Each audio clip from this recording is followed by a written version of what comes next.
Hi, my name is Brogan Sales, and my Action Inquiry project focused on using technology to support learning transfer in the classroom. For those of you who are unfamiliar with learning transfer, it is the ability to apply skills and lessons learned in a specific context to new contexts or different scenarios. There is evidence all around us that our world is changing at a rapid pace.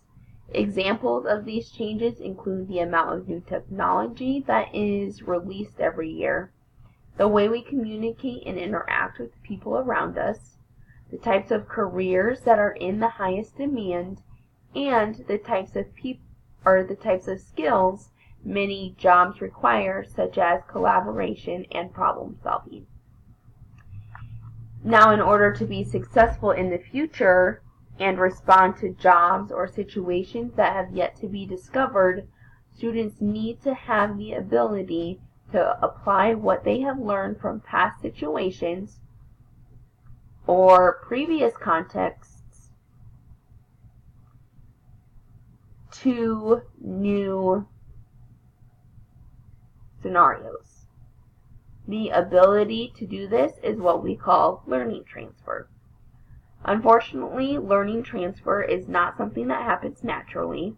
It is often hindered by a lack of motivation, confidence, background knowledge, and opportunities for retrieval practice. My research has found that with the support of highly engaging and authentic learning experiences, teachers can encourage higher levels of learning transfer. In addition, integrating technology also increases student motivation and offers deeper level of authentic practices that help overcome barriers associated with learning transfer. Now we can take a deeper look at what my research actually found. Authors Alinenzi, Bornman and Gibson, and Volk, Kotick, and Istinik-Sarkic all emphasize the importance of integrating technology to effectively prepare students for 21st century careers and to increase student achievement. In addition, Bowler, Boydian Morgan, Hovis, Huffaker, James, and Hayaharish, Umar, and Raha all emphasized the importance of positive real-world applications and authentic learning experiences have on learning transfer. Many of the authors I read from argue that when students are engaged in authentic learning experiences, they are more highly motivated and invested in their learning, which eases their ability to transfer knowledge they gain to other situations. This idea of authentic learning experiences was the basis for my implementation plan that we will now move into. When considering the research I completed and brainstorming how I was going to implement this into my classroom, I decided to focus on science and engineering with my first grade students. I chose this focus because oftentimes in my building, literacy and math receives all the attention, and I thought it would be nice to have fresh ideas and exciting learning activities in this content area that is otherwise neglected often. I'm going to increase the levels of learning transfer that happens by incorporating Skype to interview expert engineers and to create digital stories with my students that help document and reflect their learning as they complete various engineering challenges. Looking at the first week of our unit, the first 2 days are going to be spent introducing the actual engineering design process. I'll first introduce it with a BrainPop Junior video that will lead to a deeper discussion of the meaning behind each of the steps associated with the engineering design process. Once students have a firm grasp on what each step represents, they will use Poplet, you can see the logo here, this is an app found on iPads, to create their own visual representation of the engineering design process to help solidify the information in their head before they are expected to use this process on their own. Day 3 will bring us to the introduction of our first challenge, which is to build a skyscraper using dominoes that will withstand the highest winds. The winds will be mimicked by a 3-speed fan, so students' goal will be to build a structure that can withstand the strongest level of power the fan produces. We will, as a class, prepare interview questions to ask our expert engineer in order to get some background knowledge and find some tips and solutions the engineer suggests in order to build the strongest tower possible. Finally, on day 5, the students will begin using the engineering design process by completing the imagine and plan phases. Moving into the second week, students will continue their work with the engineering design process to create their actual structure and then test it in front of the fan and hopefully make improvements. Improvements might be creating a taller tower or creating a tower that can withstand stronger winds. Towards the middle of week 2, we will complete a follow-up interview with the engineer to help us reflect and discuss our learning from the first challenge. Towards the end of the week 2 is when I will introduce the digital storytelling app we're going to use called Little Bird Tales, excuse me. I will first model how to use the app and highlight important features students will need in order to be successful. And then students will be expected to create their own digital story using pictures they took throughout their progress during Challenge 1 to reflect and document their learning. Moving on to week 3 is when we will introduce our second challenge. Our second challenge will involve students creating a bridge similar to the one you see in the picture out of nothing more than just printer paper and masking tape.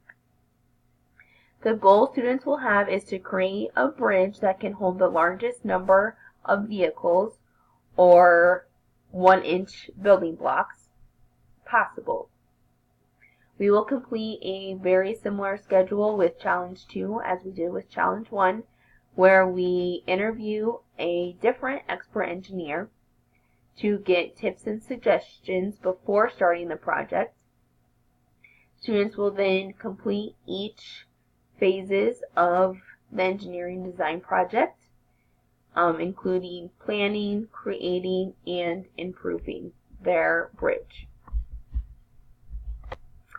Just as we did with Challenge 1, at the beginning of week 4, we will facilitate a second interview with our second engineer to reflect and share our learning from Challenge 2.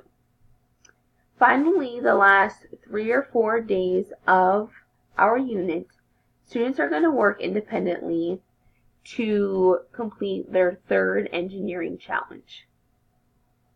In this challenge, students are going to be given all the same amount of tinfoil. With that tinfoil, students are going to be asked to build a boat that can support the weight of several pennies.